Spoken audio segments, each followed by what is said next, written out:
The current population of Earth is 6.6 billion people.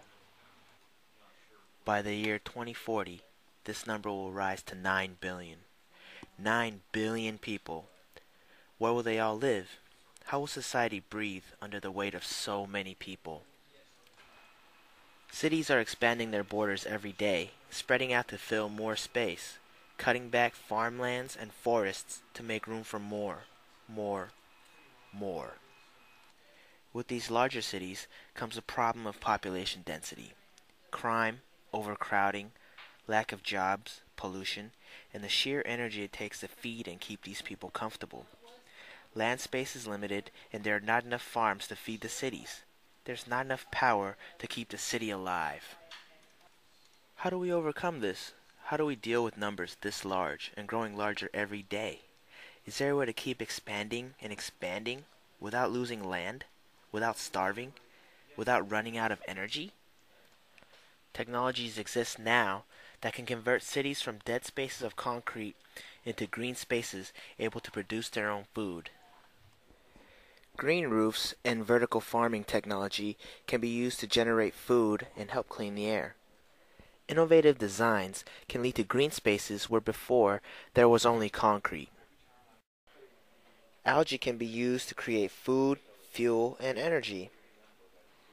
Certain types of algae are currently being tested to create the most fuel and be the most efficient at absorbing harmful CO2 gases, which would be invaluable in a dense city environment. In summers, cities are up to 10 degrees warmer than the surrounding countryside.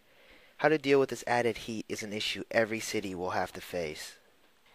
Air conditioning is a major drain on energy, and finding ways to stay cool without adding more heat to the surrounding area would fall to innovative cooling methods and reducing the heat generated by individual buildings. Solar lights can be used to reduce power needs and help buildings stay cooler and fill them with more natural light.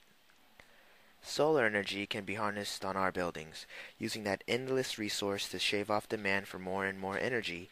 Individual buildings can produce their own. Wind energy can also be harnessed, working together with green roofs and solar power to reduce our power needs.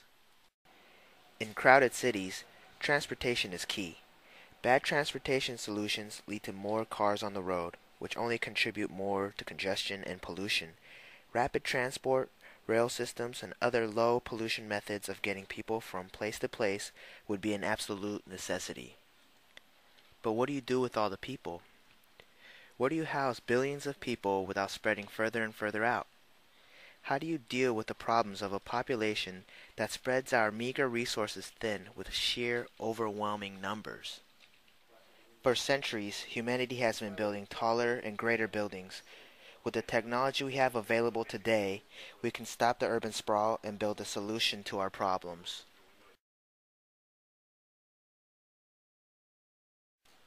Taipei 101, the world's current tallest building, stands at 1,473 feet. Mega Oasis, a city of almost unimaginable size and self-sufficiency. Able to produce its own energy, its own food, connected to other mega oases through rapid transit, this will be the ultimate solution to urban sprawl and overpopulation, sheer verticality. But how would you build a structure like this? How would people living within a building 3 times the height of the Empire State Building get around? How would it survive a fire or earthquake? Or how would it even handle high winds? Elevators limit the overall height of a building. Cables lose tensile strength the longer they become. Housing and counterweights need to be installed.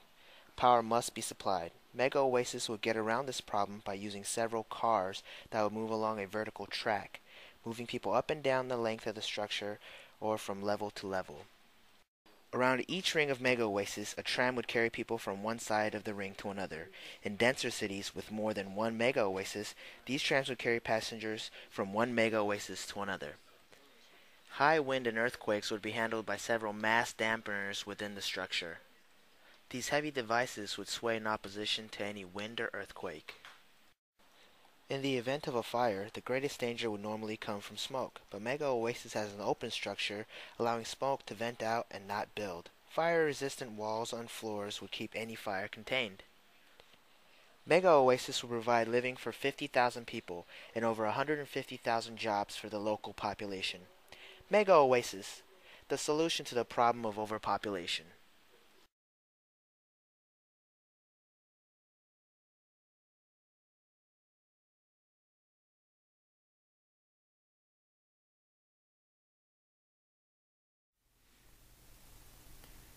Deserts turned into havens of human habitation. A volcanic wasteland that gives rise to a subterranean metropolis. Floodplains that spawn floating communities. And if the world is covered in water, transform the small communities into great cities on the sea. Whether it's using so-called primitive materials to build modern structures, or building ultra-modern towers of such size and capacity that they are practically cities in the sky, the goal of all the scenarios you've just seen is to turn disaster into opportunity. To not only salvage what we have left, but to use this new environment to make our lives even better than before.